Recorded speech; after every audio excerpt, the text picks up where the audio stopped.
warahmatullahi wabarakatuh. Waalaikumsalam warahmatullahi wabarakatuh. Yang terhormat Bapak Kepala SD Negeri Pemasar, Bapak Samsuri SPD SD. Yang kami hormati Bapak Ibu Guru, calon guru penggerak Angkatan 9. Yang kami hormati Bapak Ibu Guru peserta kegiatan diseminasi modul 1.4 budaya positif guru penggerak Angkatan 9. Puji syukur marilah kita panjatkan kehadiran Allah Subhanahu wa taala, karena atas berkat limpahan rahmat-Nya lah kita bisa mengikuti kegiatan diseminasi modul 1.4 budaya positif calon guru penggerak Angkatan 9 SD Negeri Pemasar. Tak lupa salawat serta salam selalu tercurahkan kepada junjungan besar kita Nabi Muhammad SAW beserta para sahabat beliau, karena atas perjuangan beliau lah kita bisa menikmati keadaan yang begitu nikmat. Semoga di yaumul akhir nanti kita bisa mendapatkan syafaat dari beliau. Amin amin ya rabbal alamin. Baiklah Bapak Ibu guru yang berbahagia, sebelum kita memulai kegiatan pada siang hari ini, marilah kita buka kegiatan kita dengan sama-sama melafazkan basmalah. Bismillahirrahmanirrahim.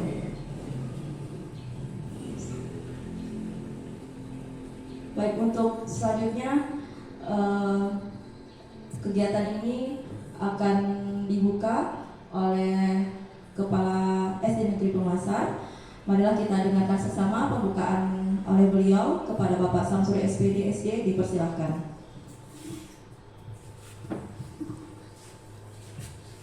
Bismillahirrahmanirrahim. Assalamualaikum warahmatullahi wabarakatuh.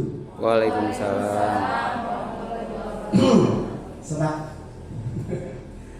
Alhamdulillah rabbil alamin wassalatu wassalamu ala asyrofil anbiya'i wal mursalin sayyidina Muhammadin wa alihi washabihi ajmain. Yang saya hormati Bapak Ibu guru hebat, Bapak Ibu guru yang selalu berkreatif, dan Bapak guru yang selalu berinovasi. Pertama-tama saya ucapkan terima kasih dengan adanya program ini. Tentunya harapannya adalah untuk meningkatkan kualitas para guru dalam proses pembelajaran. Kemudian selanjutnya, mengapa saya katakan tadi Bapak Ibu guru hebat, Bapak Ibu guru yang kreatif, Bapak Ibu guru yang inovatif? Karena selama Bapak dan Ibu guru mengikuti program guru penggerak, saya sebagai manajer sekolah dapat memantau dari kegiatan Bapak dan Ibu, terutama dalam proses pembelajaran. Itu saya dengar anak-anak itu baru mulai itu sudah senang sekali. Nah, ini menandakan bahwa proses pembelajaran yang Ibu Bapak laksanakan itu betul-betul proses pembelajaran yang menyenangkan. Kemudian banyak karya-karya yang sudah tercipta. Kalau Pak lihat di dinding-dinding sekolah, ada media-media pembelajaran. Nah, ini makanya Pak katakan peningkatan untuk guru penggerak ini sangat luar biasa, karena sangat kreatif sekali. Kemudian saya katakan inovasi, Bapak dan Ibu guru telah menciptakan dari yang ada itu diperbaiki, kemudian yang nggak ada dibuat, diadakan. Nah, ini saya katakan tadi, Bapak dan Ibu guru telah mencapai itu, ya. Jadi berkreatif dan berinovasi. Kemudian saya harapkan dalam kegiatan ini, dalam diseminasi ini, pola pikir yang baik dari Bapak dan Ibu guru saya harapkan, sehingga diskusi nanti dapat berjalan dengan baik, sehingga dapat kita ambil manfaatnya yang selanjutnya dapat diimplementasikan dalam proses belajar mengajar maupun dalam lingkungan sekolah. Itu harapan kami, ya. Saya rasa untuk sambutan Untuk siang hari ini saya cukupi sampai di sini. Kami buka, Bu, ya. Acara ini kita buka dengan bersama-sama membaca basmalah. Bismillahirrahmanirrahim. Wabillahi taufiq wal hidayah. Wassalamualaikum warahmatullahi wabarakatuh. Waalaikumsalam warahmatullahi wabarakatuh. Terima kasih kami sampaikan kepada Bapak Samsuri SPD SD. Untuk acara selanjutnya, agar lebih berkahnya kegiatan kita pada siang hari ini, marilah dengan sesama kita dengarkan lantunan doa yang dalam hal ini akan disampaikan oleh Bapak Salahuddin Al-Ayyubi SPD. Kepada Bapak Salahuddin Al-Ayyubi dipersilahkan.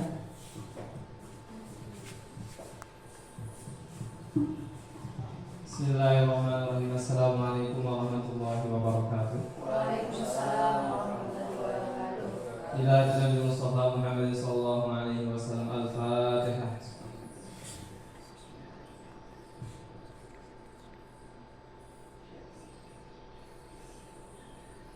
Amin amin. A'udzu billahi minasyaitonir rajim. Bismillahirrahmanirrahim. Alhamdulillahirabbil alamin.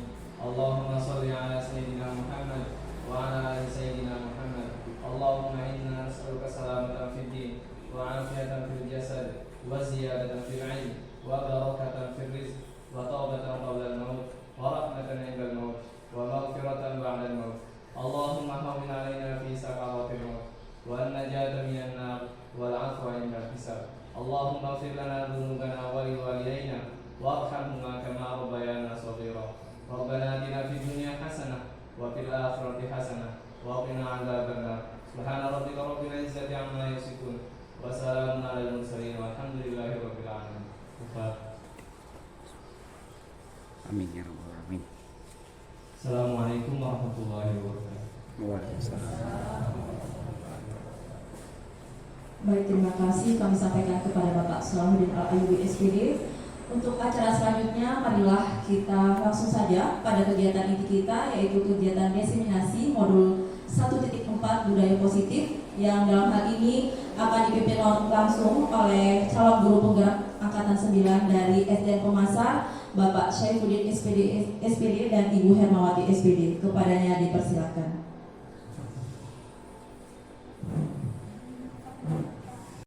Assalamualaikum warahmatullahi wabarakatuh. Waalaikumsalam warahmatullahi wabarakatuh. Selamat siang. Terima kasih karena sudah menyempatkan waktunya untuk hadir pada kegiatan kami sebagai calon guru penggerak angkatan 9 Kabupaten Sumbawa, yaitu dalam kegiatan diseminasi modul 1.4 budaya positif. Jadi di sini saya berdua dengan Pak Saifuddin akan berbagi atas ilmu atau materi yang sudah kita dapatkan di pendidikan guru penggerak modul 1.4 yaitu budaya positif kepada Bapak dan Ibu guru hebat yang ada di SDN Pemasar ini. Jadi di sini kita akan penjelasan materi budaya positif ini ada 7 pokok bahasan, yaitu yang pertama perubahan paradigma belajar, disiplin positif, motivasi perilaku manusia, kebutuhan dasar manusia, posisi kontrol restitusi, keyakinan kelas, dan yang ketujuh adalah segitiga restitusi. Silakan Pak. Nah, untuk yang pertama tentang perubahan paradigma belajar. Nah, untuk yang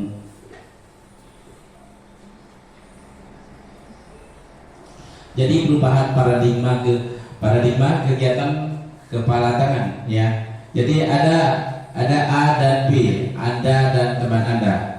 Sobeklah secari kertas. Nah, secari kertas kecil, tuliskan benda atau sesuatu yang sangat berharga untuk Anda. Letakkan di salah satu tangan Anda dan genggam benda atau sesuatu tersebut dengan segala daya. Buatlah sebuah kepalan. Teman Anda B akan mencoba dengan sekuat tenaga dengan berbagi cara untuk meminta Anda memberikan benda tersebut. B bisa membujuk mengancam, menghardik, merayu, menyuap, apa saja agar dapat membuka kepalan tangan Anda. Apa yang terjadi Ayo dicoba. Kira-kira apa yang terjadi? Nah, coba kita lihat. Nah, Bapak Ibu, sekarang kita coba ya. Sudah ada kertas di kepalan tangannya? Sudah. Ya, baiklah Bapak Ibu, coba dengan teman yang di sampingnya berusaha membuka apa yang ada di telapak tangan Bapak Ibu atau yang ada di genggamannya. Kira-kira apa yang terjadi? boleh dengan cara membujuk, mengancam, menghardik, Dengan cara atau apa? merayu, atau menyuap. Boleh. Silakan Bapak Ibu. Nah, silakan dengan cara apa supaya telapak tangannya bisa terbuka? Nah, Ayo. apa kira-kira yang terjadi? Ayo. Nah, coba saling berputar bagaimana? Nah, apakah yang terjadi kira-kira Bapak Ibu?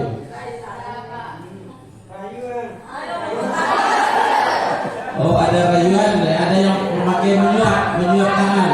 Ya, Pak Suarjono yang mencoba menyuap dengan.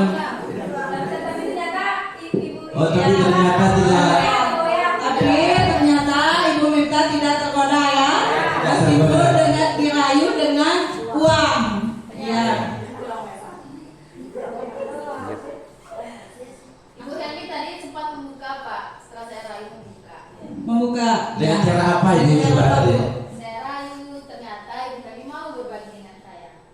Iya, terima kasih. Apa kira-kira yang bisa didapatkan setelah berbagi, Bu? Ini tadi Pak, saya di sini tadi saya menyimpan ilmu menurut saya yang berharga di kepala tangan saya. Ya. Nah, karena di sini saya dalam kepala tangan saya itu ada ilmu menurut saya, karena ilmu itu menurut saya harus dibagi Pak, harus berbagi dengan teman-teman, gak boleh kita simpan sendiri. Terima kasih kepada Ibu. Tepuk tangan untuk semuanya. Terima kasih untuk ilmu berbaginya Ibu Helmi. Nah, sekarang itu termasuk ice breaking kita ya. Nah, coba kita lanjut sekarang ke materinya. Nah, ini coba Ibu Erma. Ya, ini adalah miskonsepsi tentang makna kontrol, yaitu menurut Dr. William Glasser.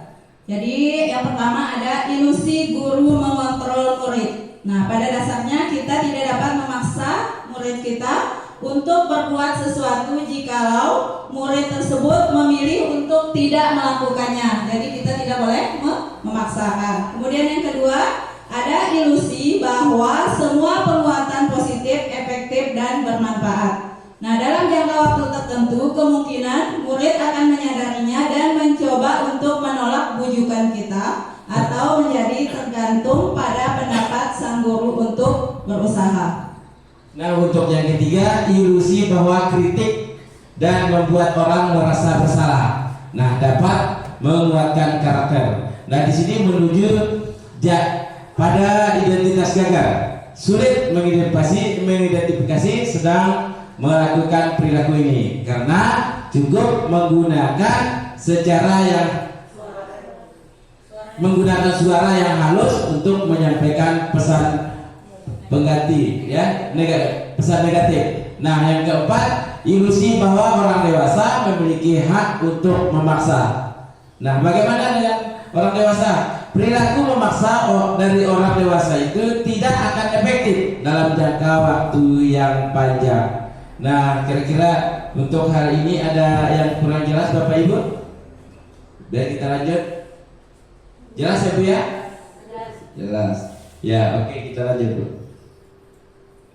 Nah, coba Ibu Erma. Jadi perubahan paradigma atau pola pikir stimulus respon ke teori kontrol atau teori pilihan. Menurut Stephen R. Covey mengatakan bahwa bila ingin membuat kemajuan perlahan-lahan, ubahlah sikap atau perilaku Anda. Namun, bila kita ingin memperbaiki cara-cara utama kita, maka kita perlu mengubah kerangka acuan kita. Ubahlah bagaimana Anda melihat dunia, bagaimana Anda berpikir tentang manusia. Ubahlah paradigma Anda, skema pemahaman dan penjelasan penjelasan aspek-aspek tertentu tentang realitas. Jadi di sini ada stimulus respon yang terdiri dari kita mencoba mengubah orang agar berpandangan sama dengan kita. Kemudian ke teori kontrol atau pilihan, kita berusaha memahami pandangan orang lain tentang dunia. Kemudian yang kedua, dari stimulus respon, perilaku buruk dilihat sebagai suatu kesalahan. Jadi kita seringkali kalau yang buruk-buruk itu pasti salah ya.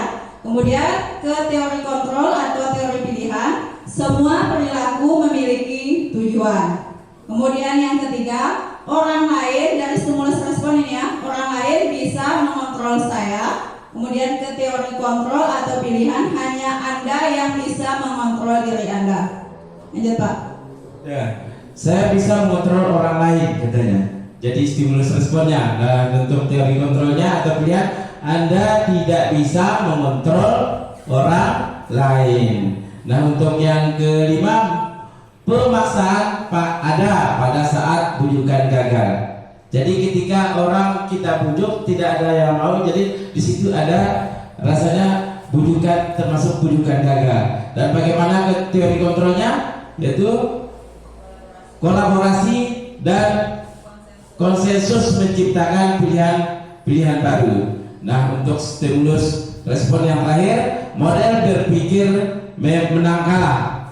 Jadi di sini teori kontrolnya model berpikir menang. Tidak ada yang kalah untuk teori kontrolnya. Nah, sampai di sini kira-kira ada yang belum jelas, kira-kira ibu-ibu? Oke, kita lanjut. Nah, sekarang masuk yang kedua tentang materi kita hari ini, yaitu disiplin positif. Nah, silakan Ibu untuk disiplin positifnya. Jadi dalam disiplin positif, dalam budaya kita, makna kata disiplin dimaknai menjadi sesuatu yang dilakukan seseorang pada orang lain untuk mendapatkan kepatuhan. Jadi kita cenderung menggabungkan kata disiplin dengan ketidaknyamanan. Kemudian sebagai pendidik, tujuan kita adalah menciptakan anak-anak yang memiliki disiplin diri, sehingga mereka bisa berperilaku dengan mengacu pada nilai-nilai kebajikan universal dan memiliki motivasi intrinsik, bukan ekstrinsik ya. Jadi di sini disiplin positif yang kita pelajari merupakan salah satu cara penerapan disiplin yang bertujuan untuk menumbuhkan kesadaran serta pemberdayaan anak untuk melakukan sesuatu tanpa sogokan, tanpa ancaman maupun tanpa hukuman. Jadi betul-betul keluar dari dalam hatinya sesuai dengan apa yang dia yakini.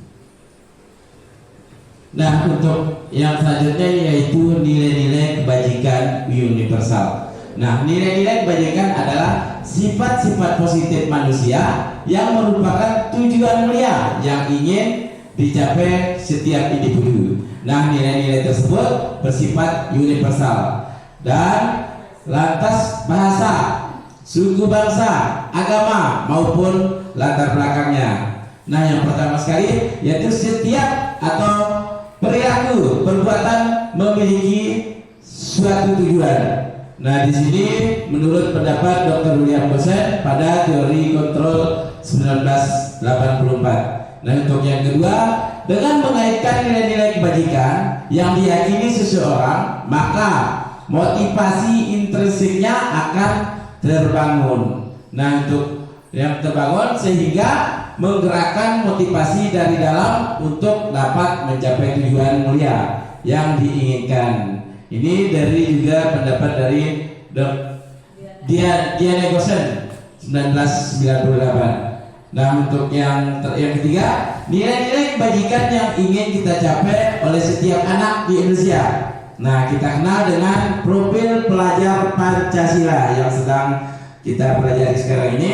Jadi takwa kepada Tuhan Yang Maha Esa dan berakhlak mulia. Yang kedua, mandiri. Yang ketiga, benar kritis. Dan yang keempat, berkebinekaan global, bergotong royong dan kreatif. Jadi ada 6 profil Pancasila yang akan kita pelajari. Jadi di dalam nilai-nilai kebajikan ini tadi saya sudah sampaikan termasuk dalam profil Pancasila. Jadi untuk kelanjutannya, nah untuk yang ketiga yaitu materi kita pada hari ini, motivasi perilaku manusia. Teori motivasi perilaku manusia.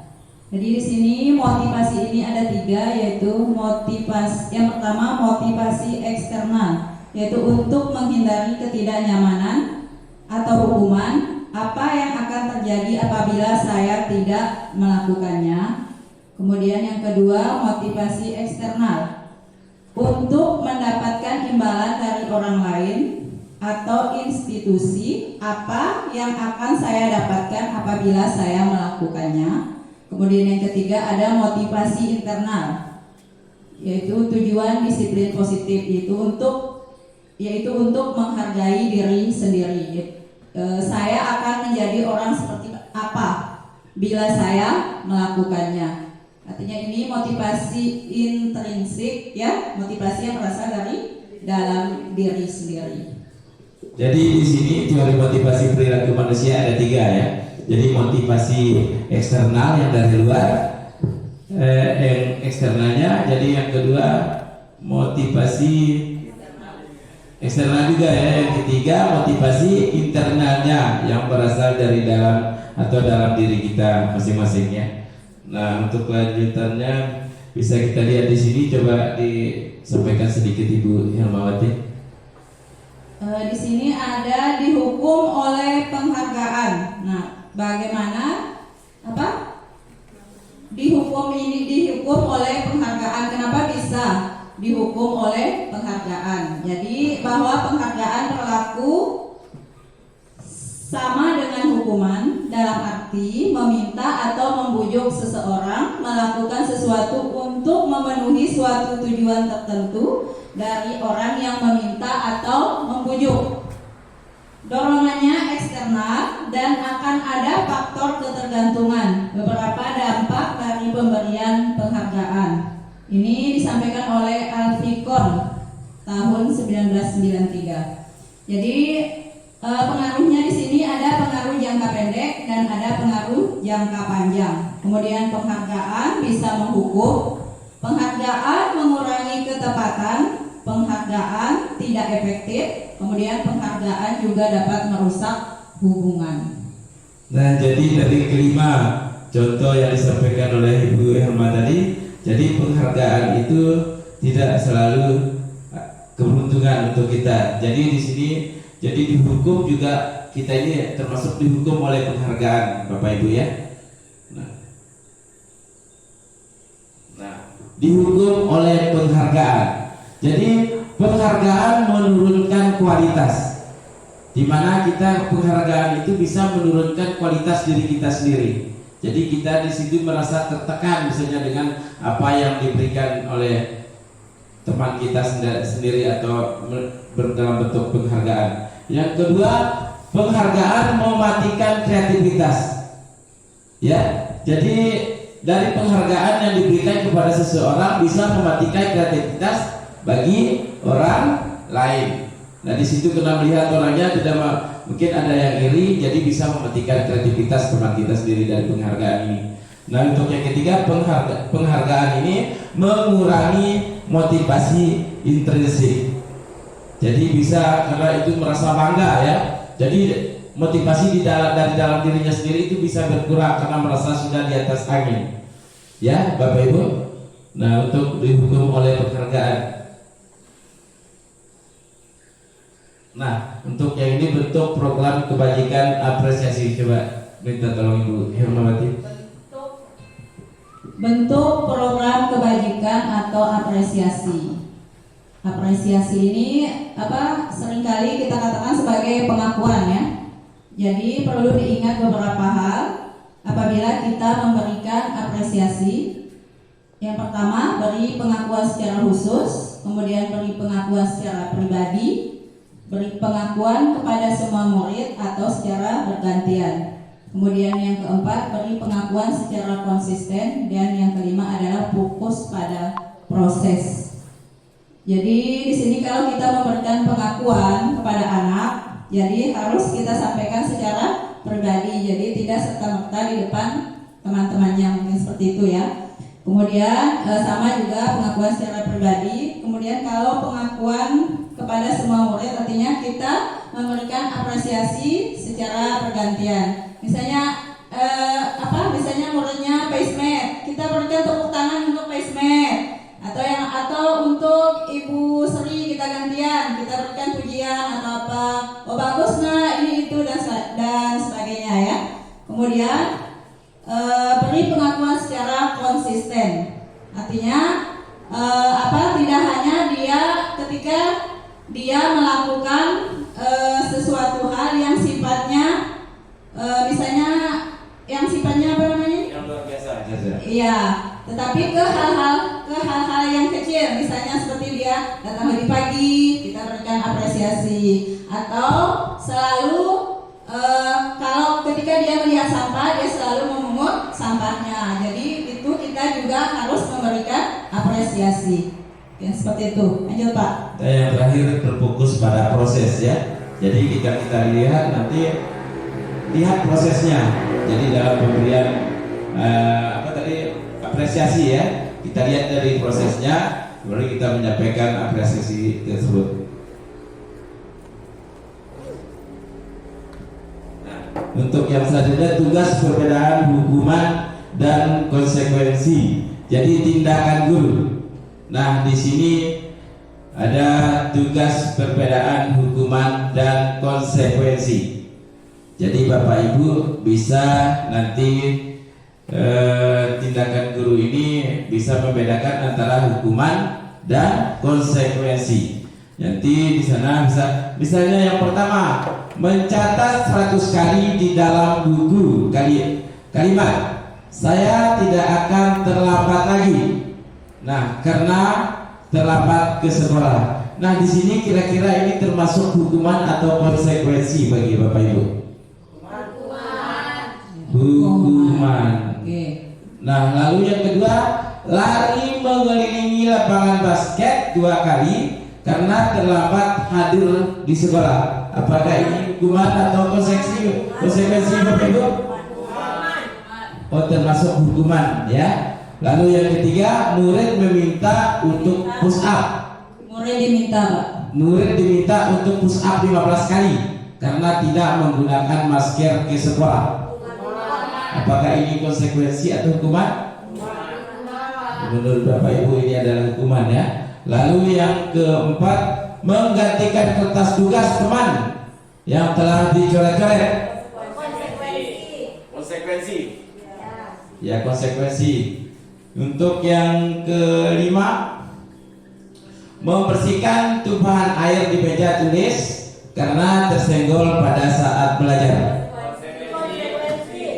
Konsekuensi ya, bukan hukuman Bapak Ibu ya. Bukan. Jadi kalau kita membersihkan tumpahan air, jadi bukan kita menghukum ya, tapi konsekuensi.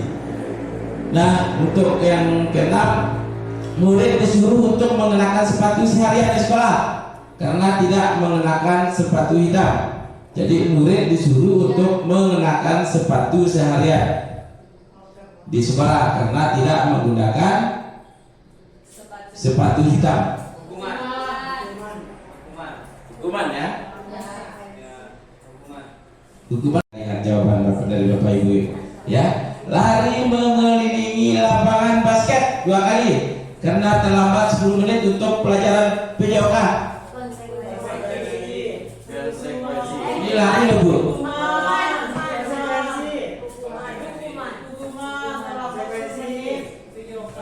Terlambat 10 menit hukuman ya. Bisa dijelaskan sedikit Pak Suarjono kalau konsekuensi? Karena itu ada kaitannya dengan pelajaran saat itu. Oh, ini ada kaitannya dengan pelajaran saat itu. Bisa jadi kalau menurut Ibu Evi bagaimana? Itu adalah sebuah pemanasannya. Jadi pas dengan materinya saat itu. Kalau konsekuensi, kalau menurut saya itu hukuman karena ada karena terlambat ya.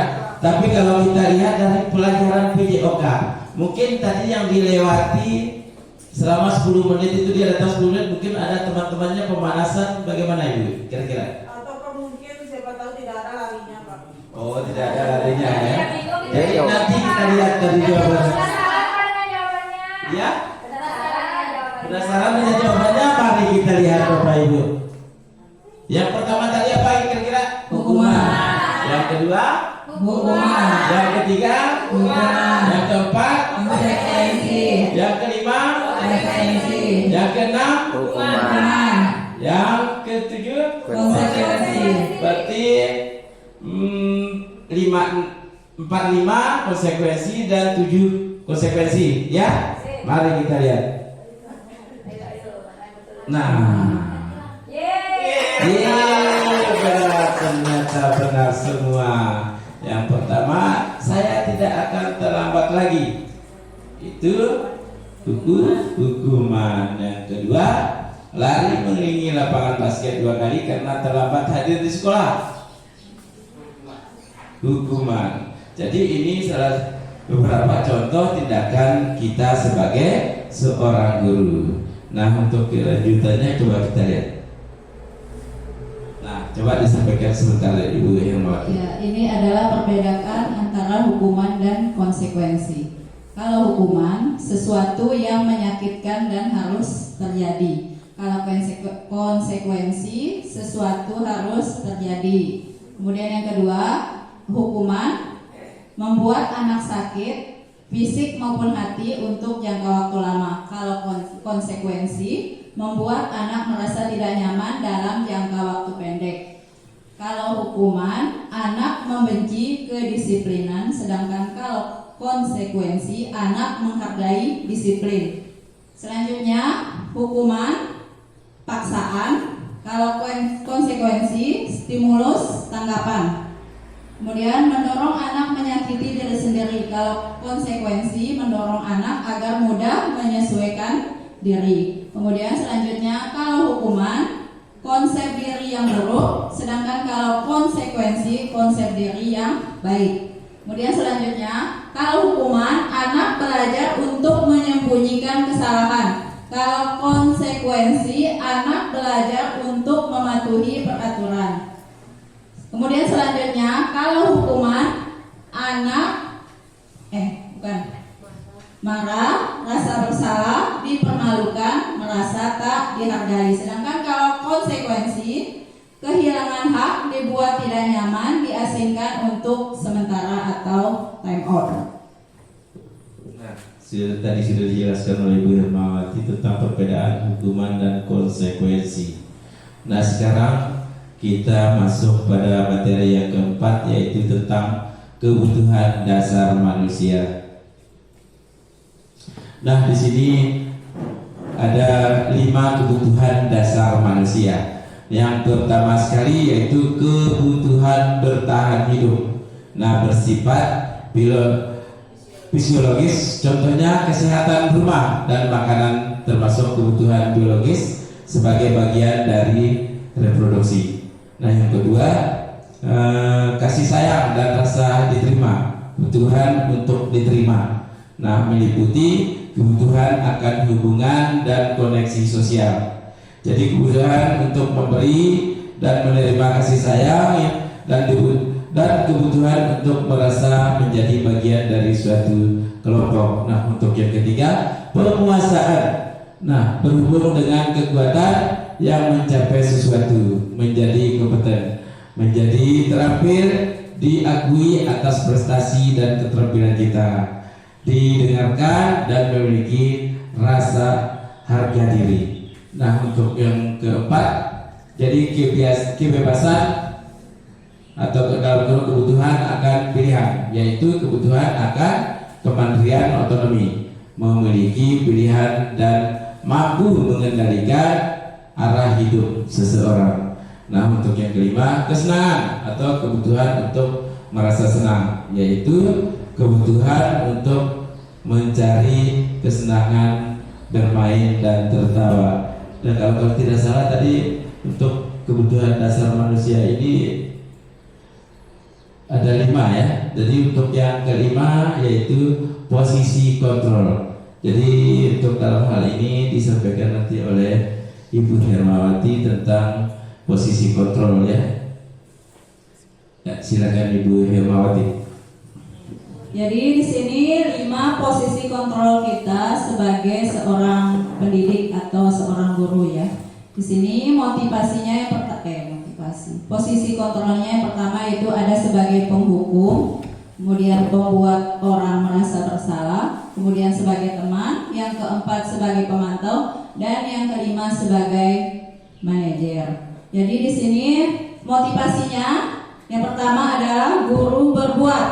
Jadi sikap guru itu, apa yang dilakukan guru itu jadi cenderung akan menghardik, kemudian menunjuk, menyakiti dan menyindir. Kemudian kalau pembuat merasa bersalah, berceramah dan mengatakan seharusnya ibu kecewa. Kemudian kalau sebagai membuatkan alasan-alasan untuk muridnya. Kemudian kalau sebagai pemantau, menghitung dan mengukur. Jadi dia ini berdasarkan data-data ya, berdata. Kemudian selanjutnya sebagai manajer, jadi mengajukan pertanyaan-pertanyaan.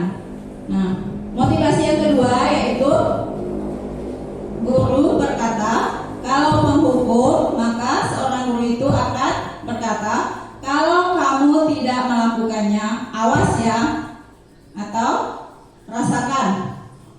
Betul? Rasakan itu Pak? Nah, kemudian kalau pembuat merasa bersalah, kamu seharusnya atau kamu sudah tahu ibu lelah sekali mengatakannya, ibu stres. Jadi itu adalah kata-kata yang dikeluarkan sebagai pembuat merasa bersalah. Kemudian kalau sebagai teman, jadi guru itu akan berkata, ayolah lakukan demi ibu. Kemudian masa kamu tidak mau, apa itu Pak? Tidak mau. Masa kamu tidak mau? Ingat tidak, ibu pernah bantu.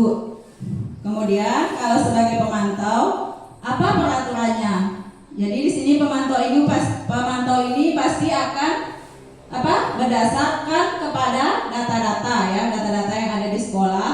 Kemudian selanjutnya sebagai manajer, guru itu akan berkata, apa yang kita yakini, apa yang bisa kau kerjakan untuk memperbaiki masalah ini. Kemudian selanjutnya motivasi, selanjutnya itu hasil. Jadi kalau sebagai penghukum, hasilnya adalah memberontak. Siswanya akan memberontak, menyalahkan orang lain dan berbohong.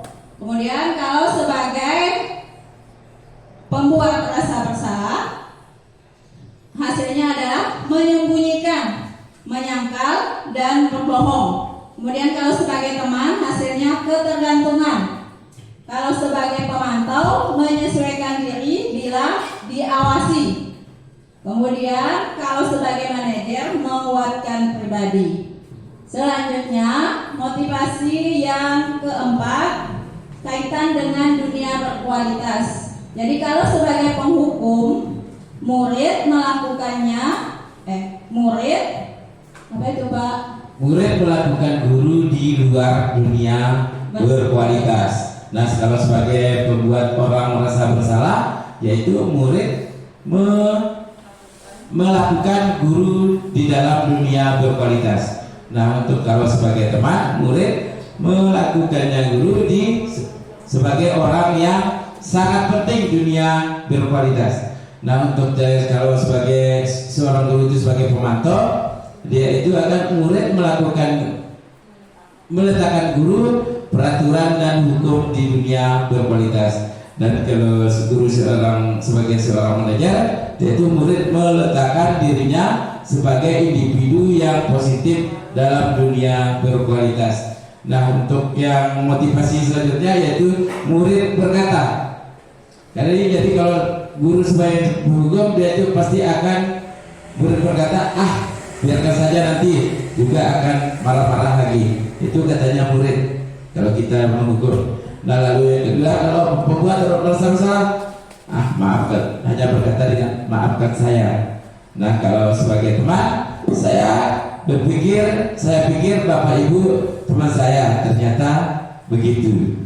Nah kalau sebagai pemantau, berapa banyak bintang yang saya harus peroleh, berapa halaman yang harus saya tulis. Nah kalau sebagai manajer, bagaimana caranya saya bisa memperbaiki keadaan. Nah untuk yang terakhir, untuk motivasinya dampak pada murid. Nah ini dampak dari 5 posisi kontrol terhadap murid. Jadi kalau kita menghukumnya akan mengulangi kesalahannya sendiri nanti. Nah kalau kita akan membuat orang merasa bersalah, akan merasa dirinya rendah diri. Nah kalau kita sebagai teman, dia akan lemah, tidak mandiri dan ketergantungan. Dan untuk sebagai pemantau menitik beratkan pada sanksi atau hadiah untuk dirinya. Dan untuk yang sebagai pengajar terakhirnya itu mengevaluasi diri, bagaimana cara memperbaiki dirinya. Jadi untuk selanjutnya kita akan ada tugas nanti. Jadi Bapak Ibu, jadi silakan dipelajari, dilihat 5 posisi kontrol ini. Kita akan ada tugas sedikit, ya. Dari 5 posisi kontrol ini Ibu akan menilai nanti di sini. Nah coba kita lihat apa tugas kita. Jadi bisa Bapak Ibu nanti di dalam tugas ini, siapa yang mengatakan 5 posisi kontrol tersebut. Nah ini dia tugas kita. Jadi pernyataan. Yang kedua, siapa yang mengatakan 5 posisi kontrol, entah itu dari penghukum, pembuat rasa bersalah, teman, pemantau, yang terakhir dalam posisi manajer. Nah, coba kita lihat pernyataan yang pertama. Saya kecewa sekali dengan kamu. Itu termasuk posisi kontrol yang mana Bapak Ibu? Penghukum. Silakan sambilan Ibu. Penghukum. Kemudian yang Saya kedua, kecewa sekali dengan kamu. Ya. penghukum ya. Penghukum ya. Kemudian yang kedua, kamu tidak pernah benar melakukannya. Posisi kontrol mana? Penghukum. Atau ada yang lainnya? Bisa? Penghukum. Membuat rasa bersalah. Berarti penghukum. Yang kedua juga ada penghukum dan membuat rasa bersalah. Nah, kalau ayo anak lakukan demi ibu atau bapak. Berarti posisi kontrolnya sebagai teman. Jadi dia itu gurunya akan sebagai teman. Dan kalau ini, apakah kamu mau mendapatkan stiker bintang hari ini? Bikin memberi hadiah. Siapa kira-kira yang bisa memberi hadiah? Pemantau atau manajer? Ya, pemantau. Nah, bagaimana kamu bisa menyelesaikan masalah ini?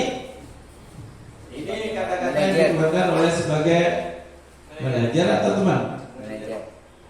Manajer ya? Manajer. Kamu selalu yang paling terakhir kalau datang. Penghukum, pemantau. Bagaimana dengan Pak Ibu Deni? Pemantau. Masih penasaran dengan? Penasaran ya? Sabar. Silakan dibuka Pak. Sabar. Nah,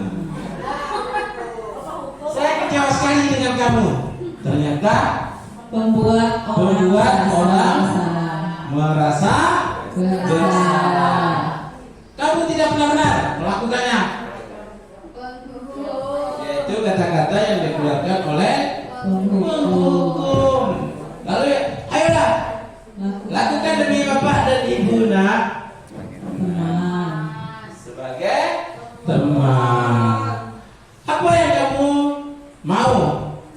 mendapatkan stiker bintang hari ini?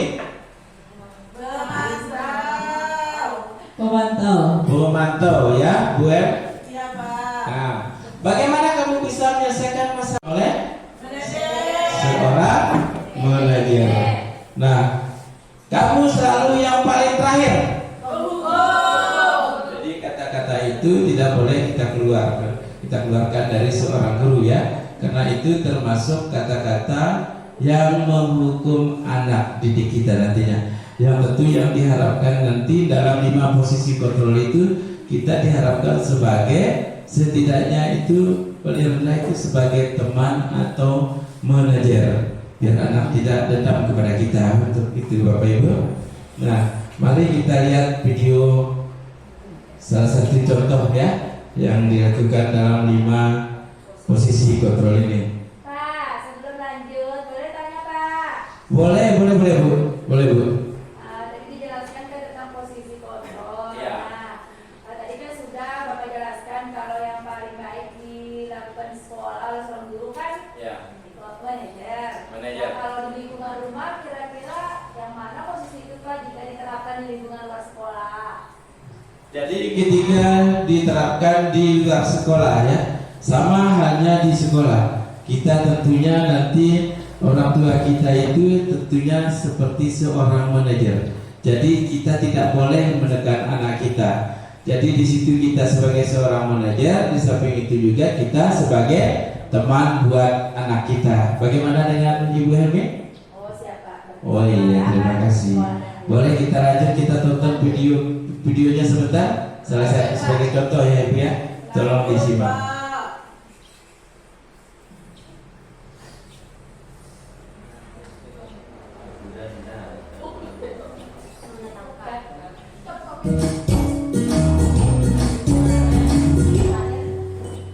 Salam bahagia Ibu dan Bapak guru hebat. Dalam penerapan disiplin positif restitusi, salah satu program yang dikembangkan adalah 5 posisi kontrol. 5 posisi kontrol dalam restitusi adalah proses perjalanan seorang pendidik agar dapat mengenali dirinya. Pada video kali ini, kita akan membahas tentang 5 posisi kontrol yang dikembangkan oleh Diane Gosser dan contoh penerapannya.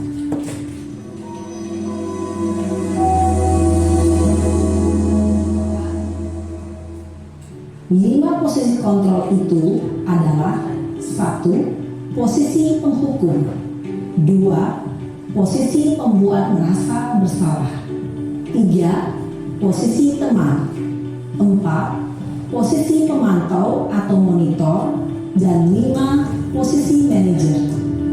Untuk lebih memahami kelima posisi tersebut, mari kita saksikan kasus Naren yang terlambat hadir 20 menit di sekolah dan melihat bagaimana kelima posisi kontrol dalam menghadapi masalah tersebut.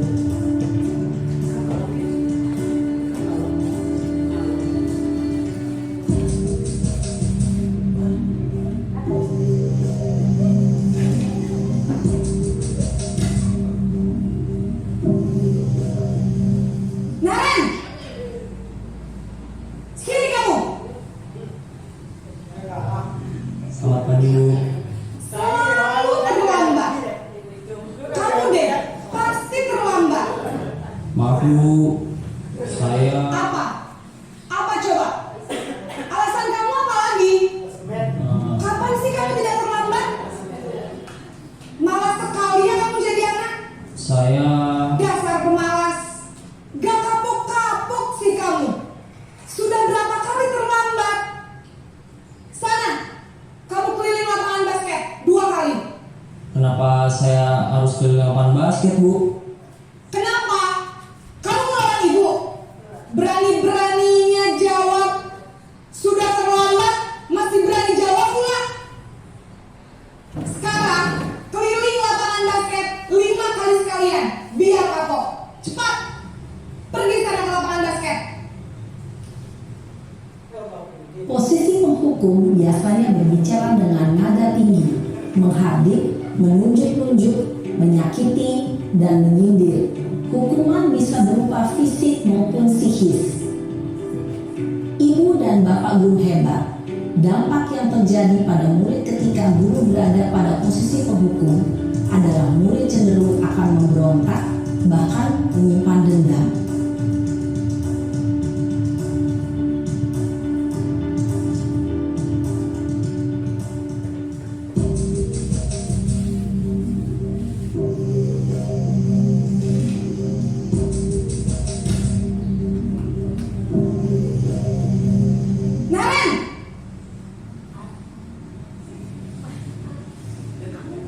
Selamat pagi Bu. Naren, kamu kenapa terlambat lagi, nak?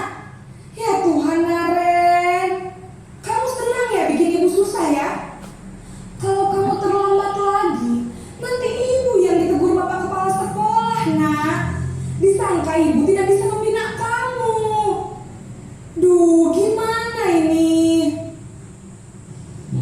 Maaf Bu. Duh Gusti, Naren, kamu suka ya kalau ibu ditegur bapak kepala sekolah? Terus, sekarang ibu harus tulis apa yang di buku absen? Ini kamu sudah sering terlambat loh. Ibu harus apa coba? Maaf Bu. Maaf sekali. Ya sudah, lain kali jangan bikin ibu susah lagi ya nak ya. Ibu tidak akan kuat lagi kalau kamu begini terus. Bisa jantungan kalau ibu ditegur bapak kepala sekolah. Sana cepat ke kelas. Maaf ya Bu. Maaf sekali. Posisi pembuat rasa bersalah berbicara dengan nada tenang, cenderung lembut. Namun kata-kata yang diutarakan membuat murid merasa menjadi orang yang gagal, memandang buruk dirinya sendiri, merasa tidak berharga, dan tidak sanggup membahagiakan orang lain. Ketika guru mengambil posisi pembuat rasa bersalah, murid akan menganggap dirinya yang bersalah dan ia akan menyimpan emosi negatif tersebut di dalam dirinya.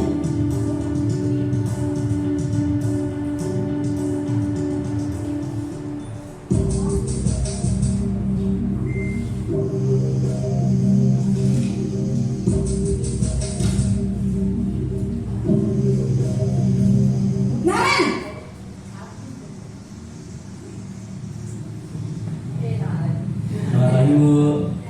Wah, sudah jam berapa ini nak? Terlambat lagi ya sayang. Iya Bu. Habis ibu saya lupa bangunkan saya Bu. Kamu malah menyalahkan ibu kamu.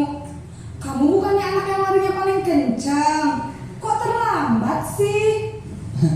Iya Bu. Saya memang terlambat bangun tadi. Jadi biarpun saya lari kencang, tetap gak kekejar Bu. Ya sudah sana. Nanti lain kali larinya lebih kencang lagi ya. Biar gak terlambat lagi. Bikin seneng ibu. Demi ibu. Bisa kan? Bisa lah Bu. Ya sudah sana masuk kelas. Ibu beresin urusan absen kamu. Kamu ini ada-ada saja. Dalam posisi teman, guru berbicara dengan nada suara ramah, akrab, cenderung bersenda gurau untuk menjaga suasana tetap santai. Murid akan merasa senang, aman, dan akrab dengan guru. Identitas yang tercipta adalah identitas sukses atau berhasil. Namun, perlu diingat, karena ini masih dorongan eksternal, maka ada faktor ketergantungan dari murid kepada orang tertentu. Di sini, guru absennya, sehingga di lain waktu, murid bisa berperilaku baik, namun hanya kepada orang-orang tertentu saja.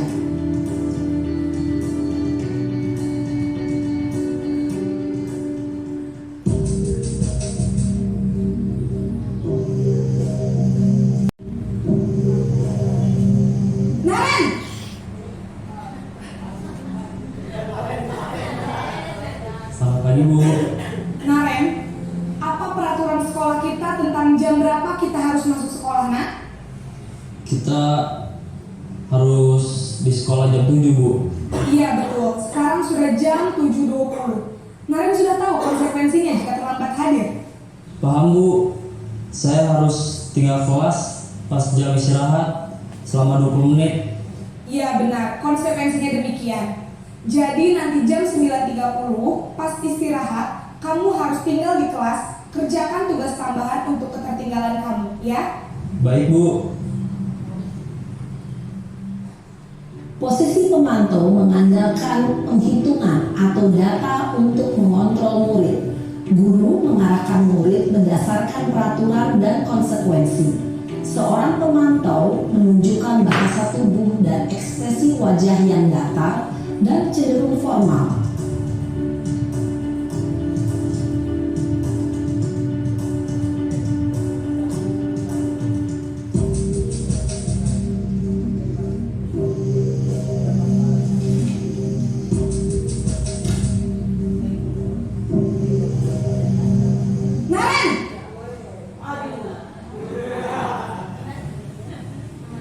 Selamat pagi, Bu.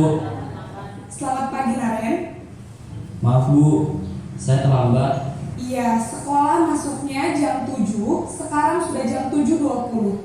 Jadi sekarang bagaimana nih, Naren? Maaf, Bu. Saya lupa setel alarm saya semalam. Baiklah, menurut kamu, keyakinan sekolah yang mana yang perlu kamu tingkatkan? Menghargai diri sendiri dan orang lain mungkin ya, Bu. Setuju. Jadi, apakah Naren meyakini prinsip saling menghormati tersebut? Iya, Bu. Saya meyakininya. Apakah Naren bersedia memperbaiki masalah keterlambatan ini? Bersedia, Bu. Bagaimana kamu akan perbaiki masalah keterlambatan ini? Saya akan coba untuk tidak lupa menyetel alarm saya, Bu. Baik, kalau Naren lupa menyetel alarm di rumah, ada orang yang kira-kira bisa bantu mengingatkan tidak? Ada, Bu. Kakak saya, Kak Emma. Ada lagi selain Kak Emma? Selain Kak Emma, ada ibu saya. Baik, jadi yang mengingatkan Naren adalah Kak Emma dan ibu kamu ya? Kira-kira akan mulai setel alarm kapan nih, Naren? Setelah pulang sekolah, akan segera saya lakukan. Baik, jadi Naren akan setel alarm untuk bangun besok pagi dan akan diingatkan oleh kakak dan ibunda Naren ya. Ada lagi yang mungkin perlu dilakukan, Naren, agar tidak terlambat bangun lagi? Tidak ada, Bu. Baik, Naren, terima kasih untuk kerjasama kamu. Sekarang kamu perlu kembali ke kelas untuk belajar. Baik, Bu. Terima kasih. Posisi manajer adalah posisi kontrol yang disarankan untuk membimbing murid memiliki sikap disiplin yang positif, yaitu murid yang mandiri, bertanggung jawab, dan dapat memecahkan masalah. Tujuan dari posisi ini adalah agar murid dapat berefleksi atas tindakannya. Guru akan dengan tulus memberikan pertanyaan-pertanyaan bermakna, sehingga membuat murid dapat belajar dari kesalahannya dan mencari sebuah solusi untuk menyelesaikannya. Ibu dan bapak guru hebat, setelah mengamati adegan kelima posisi kontrol tadi, kira-kira posisi mana yang paling ideal? Posisi mana yang dapat menunjang motivasi intrinsik murid? Ya, tentu posisi manajer. Posisi ini memang posisi ideal yang ingin dituju setiap pendidik. Pada posisi inilah, guru dapat menerapkan disiplin positif yang berpihak pada murid, yang memerdekakan murid. Perjalanan seorang pendidik tentunya tidak mudah untuk sampai pada posisi seorang manajer.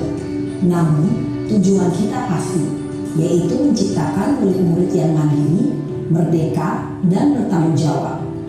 Semoga penggambaran 5 posisi kontrol yang telah diperlihatkan ini dapat menjadi ajang refleksi bagi kita semua, agar dapat terus mengasah dan menerapkan disiplin positif yang memerdekakan murid. Mari terus berlatih dan bersemangat. Selamat menerapkan. Salam dan bahagia Ibu dan Bapak Guru hebat.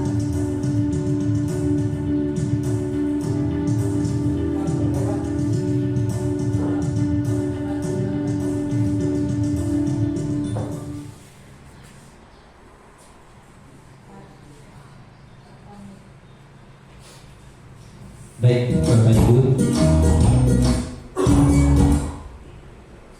itulah tadi contoh dari video dari 5 posisi kontrol. Nah, untuk selanjutnya kita akan berlanjut kepada materi yang ke-6, yaitu tentang keyakinan kelas.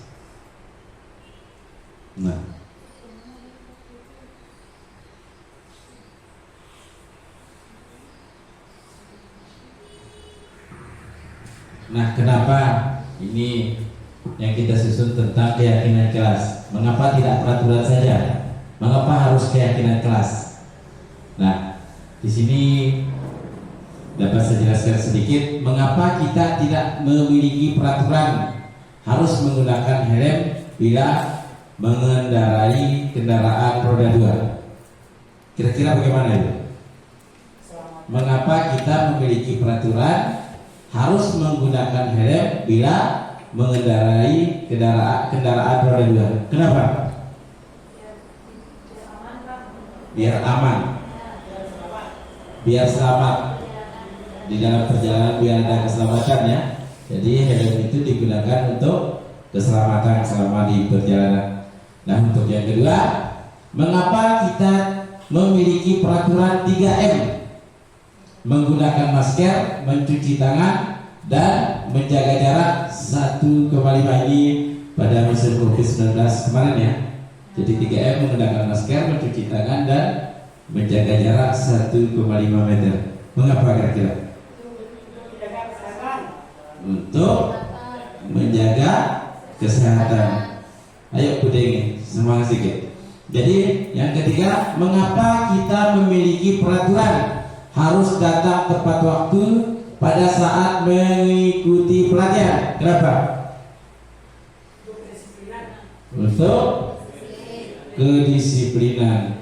Jadi untuk mendukung motivasi intrinsik, kembali ke nilai-nilai keyakinan yang lebih menggerakkan seorang dibandingkan mengikuti serangkaian peraturan-peraturan. Nah, selanjutnya tahapan menciptakan program kebajikan. Jadi kira-kira dalam tahapan menciptakan program kebajikan ini nanti bisa dijelaskan sedikit oleh Ibu Hemrawati. Silakan Bu.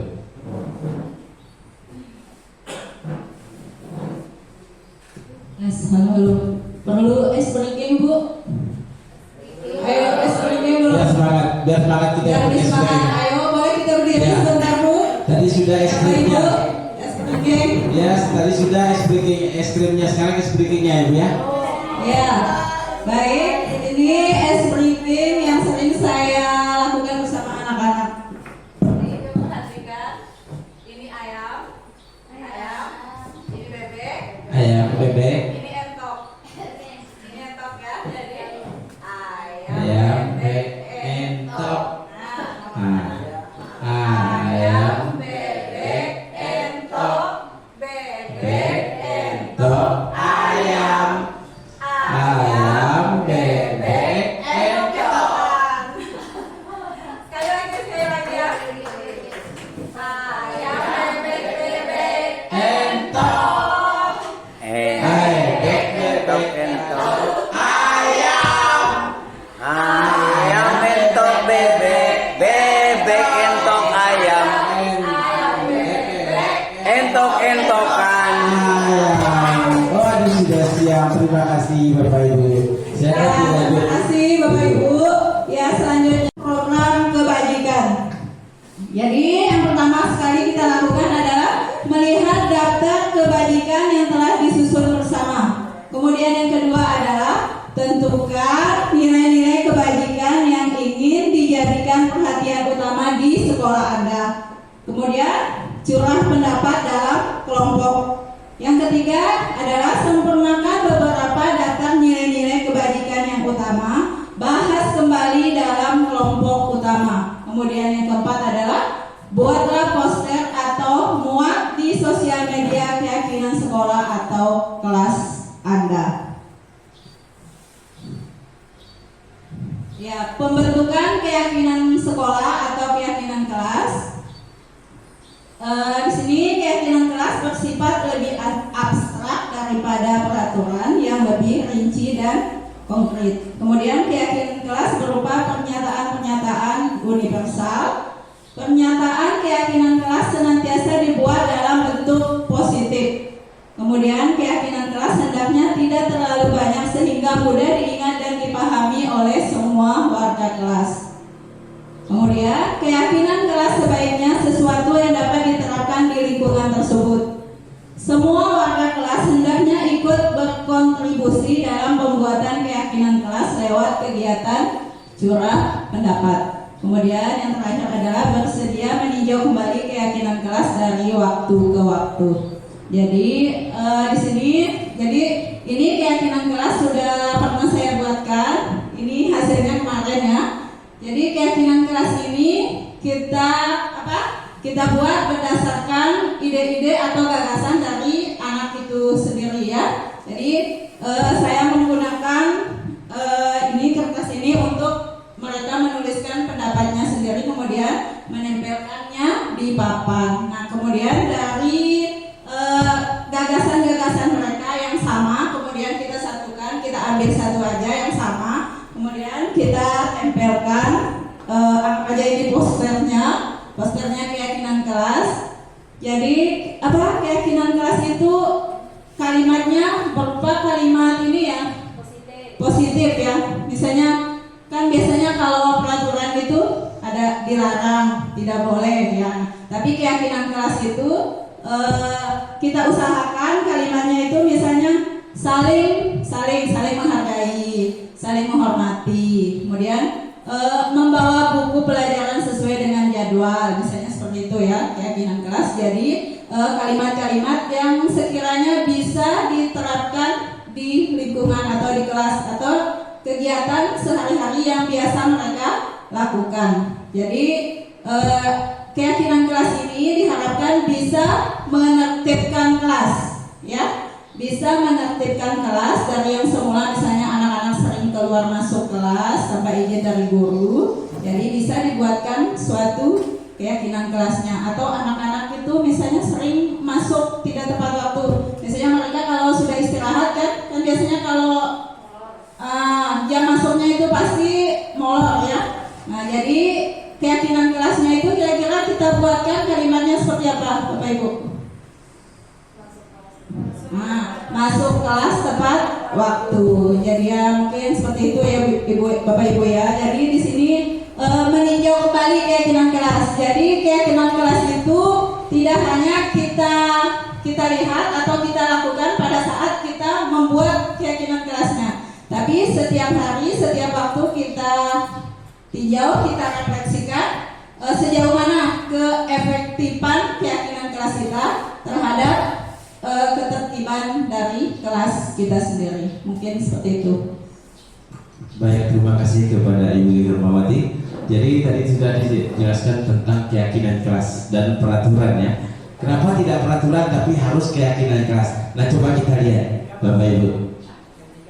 Nah, di sini ada tugas sedikit lagi, ya. Jadi yang pertama sekali tentang peraturan dan bagaimana keyakinan kelasnya. Nah, nilai kebajikan apa yang ada nantinya di situ. Jadi peraturannya selalu kembalikan buku ke tempatnya. Kira-kira bagaimana keyakinan kelasnya? Tanggung jawab. Tanggung jawab. Jadi kita akan bertanggung jawab terhadap apa yang kita ambil, kita berikan. Lalu peraturannya dilarang menggunakan mengganggu orang lain. Dilarang mengganggu orang lain. Kira-kira keyakinan kelas seperti apa? Tertib.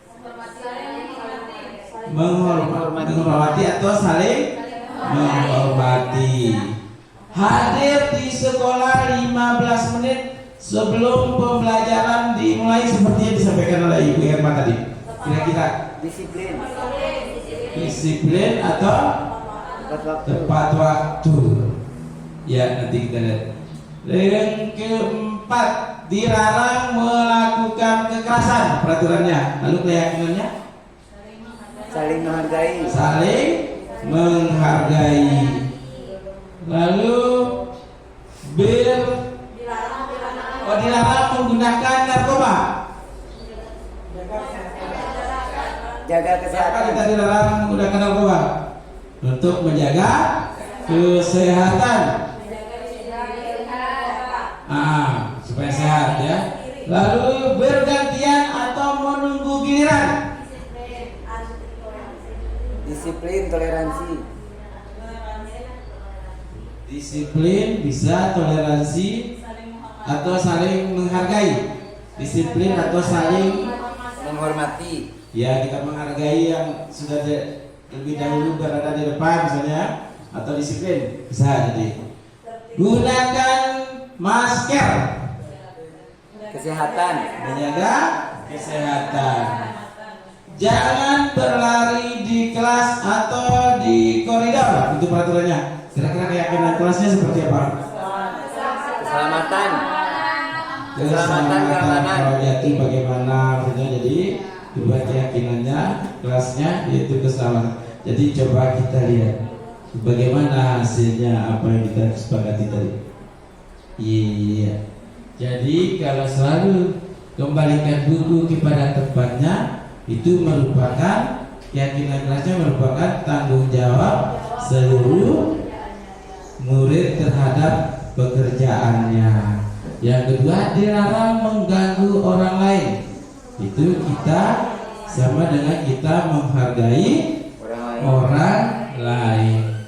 Lalu hadir di sekolah 15 menit sebelum pembelajaran, ya, sama dengan menghormati orang lain dan berkomitmen. Itu yang kita lupa tadi, berkomitmen ya. Lalu yang keempat, dilarang melakukan kekerasan. Jadi untuk menjaga keselamatan kita bersama dan menghormati orang lain. Kalau dilarang menggunakan narkoba, kenapa dibikin peraturannya seperti itu? Lalu keyakinan kelas itu untuk apa?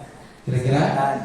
Untuk kesehatan. Lalu bergantian atau menunggu giliran, menghormati orang lain atau berlatih bersabar. Lalu menggunakan masker demi kesehatan dan keselamatan kita. Dan yang terakhir, jangan berlari di kelas atau di koridor. Itu demi keselamatan kita dan keamanan. Itu salah satu, ini beberapa contoh keyakinan kelas yang harus kita taati atau yang sudah kita sepakati. Nah, untuk itu kita lanjut tentang pelajaran kita yang terakhir, tentang materi kita yang terakhir, yaitu segitiga restitusi. Dan nanti di dalam segitiga restitusi ini akan dijelaskan oleh Ibu Hermawati. Silakan Ibu Hermawati. Segitiga restitusi. Iya, silakan Bu. Iya. Jadi untuk materi ini segitiga restitusi, apa itu restitusi? Restitusi itu adalah proses menciptakan kondisi bagi murid untuk memperbaiki kesalahan mereka, sehingga mereka bisa kembali pada kelompok mereka dengan karakter yang lebih kuat. Restitusi juga merupakan proses kolaboratif yang mengajarkan murid untuk mencari solusi untuk masalah mereka dan membantu murid berpikir tentang orang seperti apa yang mereka ingin menjadi atau tujuan kuliah, dan bagaimana mereka harus memperlakukan orang lain. Ini menurut Gosen tahun 2004. Baik, itu yang itu restitusi tadi sudah disampaikan oleh Ibu Hermawati. Nah, sekarang saya akan lanjutkan dengan 9 ciri-ciri dari restitusi. Jadi 9 ciri-ciri yang pertama sekali yaitu bukan untuk menebus kesalahan, namun untuk belajar dari kesalahan. Nah, yang kedua, memperbaiki hubungan. Jadi kita memperbaiki hubungan. Yang ketiga, tawaran bukan paksaan. Nah, yang keempat, restitusi menuntut untuk melihat ke dalam diri kita. Yang kelima, restitusi mencari kebutuhan dasar yang mendasari tindakan-tindakan kita. Dan yang keenam, restitusi diri adalah cara yang paling baik. Yang ketujuh, restitusi fokus pada karakter bukan tindakan. Jadi kita akan fokus pada karakter bukan tindakannya. Yang kedelapan, restitusi fokus pada solusi. Bagaimana kita cara untuk menyelesaikan masalahnya. Dan yang ke-9, restitusi mengembalikan murid yang berbuat salah pada kelompoknya supaya tidak terpecah belah. Nah, untuk penjelasan segitiga restitusi ini silakan dilanjut Ibu Hermawati.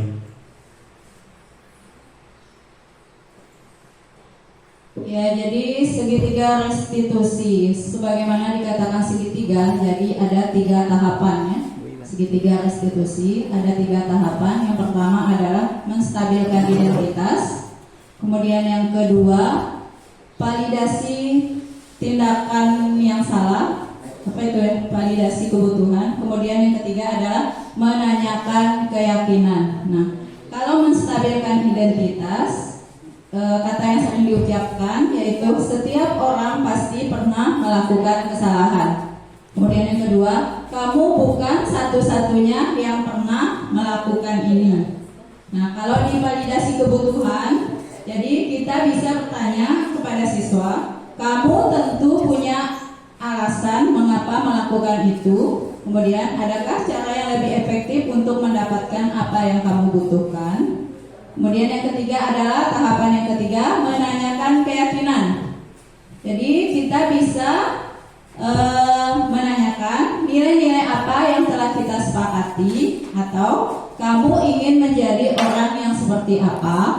Nah, jadi itu tadi adalah tahapan segitiga restitusi yang terdiri dari menstabilkan identitas, validasi kebutuhan atau validasi tindakan, kemudian menanyakan keyakinan.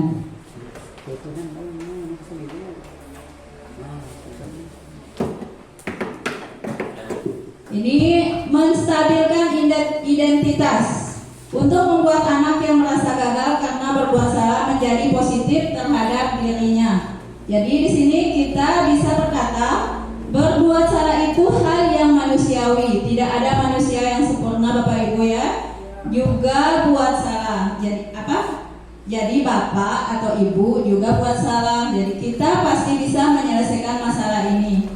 Bapak, Ibu tidak tertarik untuk mencari tahu siapa yang benar. Kemudian selanjutnya kita bisa berkata, siapa yang salah? Bapak atau Ibu lebih tertarik untuk menyelesaikan masalah. Kalau kamu menyalahkan dirimu sendiri terus-menerus, apakah kamu bersikap baik pada dirimu sendiri?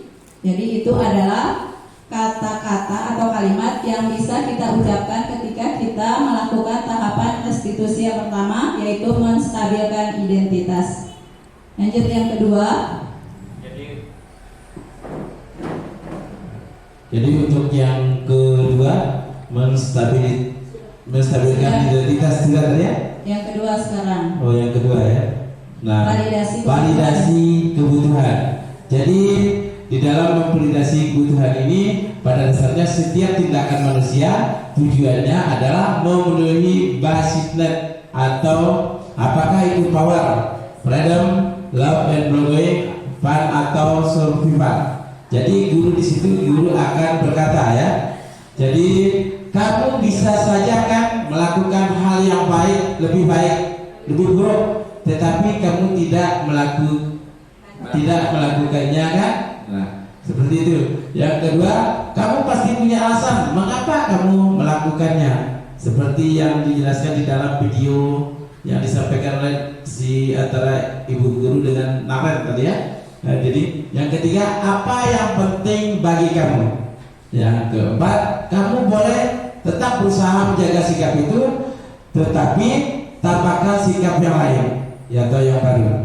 Dan yang kelima, maukah kamu belajar cara lain untuk mendapatkan yang kamu butuhkan tanpa harus memukul? Dan yang terakhir, apakah kamu bisa melakukan dengan lebih baik besok lagi? Nah, jadi untuk yang ketiga tadi sudah validasi kebutuhan. Yang ketiga, ya, yang terakhir. Yang ketiga adalah tahapan yang ketiga, menanyakan keyakinan. Jadi tujuannya ini anak melihat kesalahannya dihubungkan dengan norma sosial dan nilai-nilai yang mendasari manusia manusia berinteraksi dengan orang lain. Jadi sebagai guru kita bisa berkata, apa nilai yang kita percaya di kelas atau sekolah kita, nilai-nilai universal apa yang telah kita sepakati, kelas yang ideal itu seperti apa sih, kemudian kamu ingin jadi anak seperti apa yang kamu rasakan ketika kamu melakukan itu, kamu menjadi orang yang seperti apa. Nah, itulah tadi tentang segitiga restitusi. Jadi untuk yang terakhir kalinya yaitu sekarang intervensi 30 detik.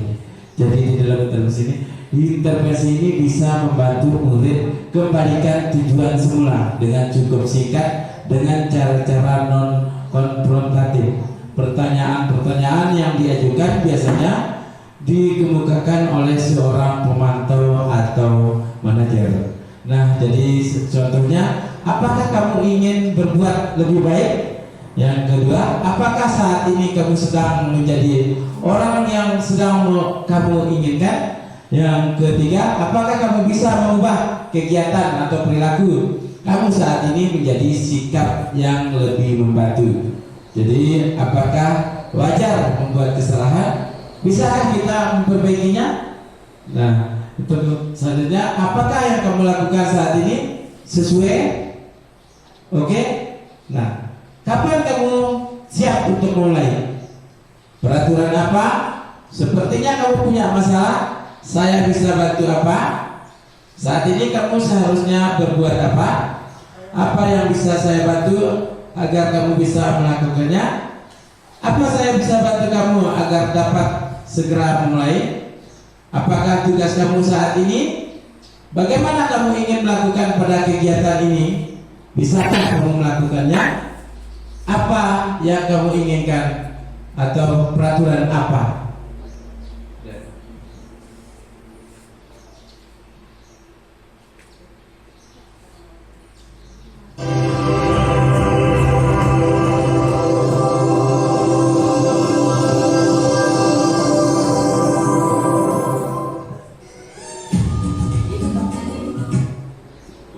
Ini contoh penerapan segitiga restitusi.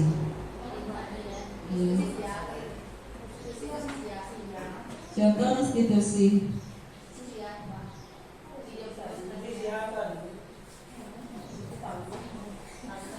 Ibu Ani muncul.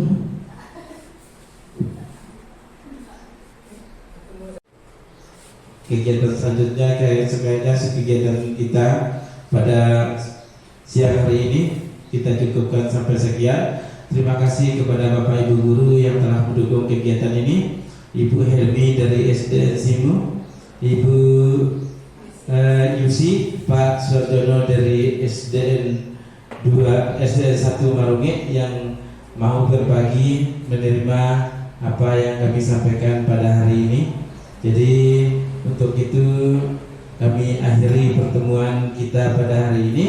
Wabillahi taufiq wal hidayah. Wassalamualaikum warahmatullahi wabarakatuh. Baik, kami serahkan kepada Ibu MC-nya. Baik, demikianlah Bapak Ibu kegiatan kita pada siang hari ini. Terima kasih atas ketersediaannya, atas waktunya, atas tenaganya, karena sudah mendukung kegiatan kita pada siang hari ini. Demikianlah yang dapat kami bagi sebagai materi yang kita dapatkan dari PGP ini. Semoga bermanfaat untuk kita semua. Billahi taufiq wal hidayah. Wassalamualaikum warahmatullahi wabarakatuh.